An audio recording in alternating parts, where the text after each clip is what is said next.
ये बेलपत्री जो होती है ना, अपन इसको शिव जी पे कैसे चढ़ाते हैं?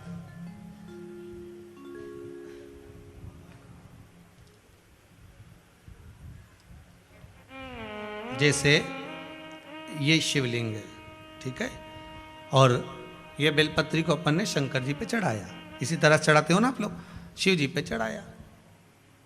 पहले इससे प्रथम वाली कथा में कहा था, जब विशेष कोई कार्य होता है तो बीच वाली बेलपत्र पर शहद लगाकर बाबा पर उसको लगाकर जाया जाता है। अब जिसके घर में क्लेश ज्यादा होता हो, महाराज बहुत क्लेश, मतलब कुछ ना कुछ बात पर झगड़ा चल ही रहा हो, क्लेश हो ही रहा हो, बहुत तकलीफ चल रही, कभी बहू रूठे, कभी सास रूठे, कभी पति रूठे, कभी पत्नी रूठे, जरा जरा सी बात में एक पानी गिर गया उस पर विवाद, बच्चों को कुछ कह दिया उस पर विवाद।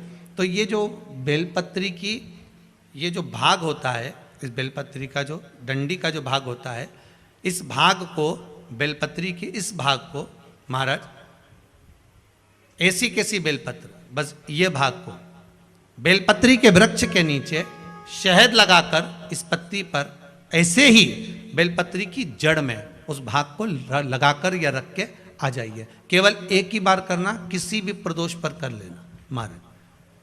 फिर एक प्रदोष से दूसरी प्रदोष तक तुम्हारे घर में कभी क्लेश नहीं हो सकता, ये पक्का है, झगड़ा होगा ही नहीं। हाँ, वो जानबूझ के झगड़ लो तो बात दूसरी है, किसी और वाला महाराज की बात झूठी करना है तो अपन तो झगड़ो, चाहे कुछ भी हो जाए।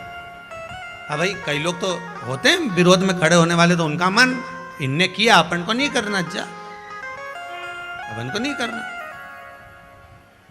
तो अब कहीं का कह दे कि भाई अपन को तो अब घर में झगड़ा ही नहीं हो रही है, तो वो झगड़ा कराने के लिए मन में सोचे कि नहीं अपन तो झगड़ेंगे चाहे कुछ भी हो जाए। होता है कई बार ऐसा मन में भाव जागृत हो जाता है कि भाई देखना पड़ेगा अपन को, प्रैक्टिकल तो करो, पर हम भी कहते हैं प्रैक्टिकल करो और जरूर करो। एक महाराज जी प्रवचन दे रहे थे, प्रवचन में कह रहे थे शराब नहीं पीना चाहिए, मदिरा नहीं पीना चाहिए, ये गंदा नाली का पानी है, क्यों पीते हो, गटर में पड़े मिलोगे, बर्बाद हो जाओगे। वहीं महाराज का पहचान वाला बैठा था, उठकर खड़ा हो गया, ओ महाराज तुम इतनी बड़ी बड़ी बात कह रहे हो, तुम्हारा सग्गा भाई पी के गटर में पड़ा है, पहले उसको तो ज्ञान दे लो फिर हमको देने ला। महाराज जी चुप रहे, कुछ नहीं बोले। थोड़ी देर बाद बोले, भैया देखो मैं भी प्रवचन कर रहा हूँ, मेरा भाई भी प्रवचन कर रहा है, बस अंतर इतना है मैं मुंह से समझा रहा हूँ, मेरा भाई प्रैक्टिकल करके दिखा रहा है, तुम जैसे समझना चाहो समझ जाइए।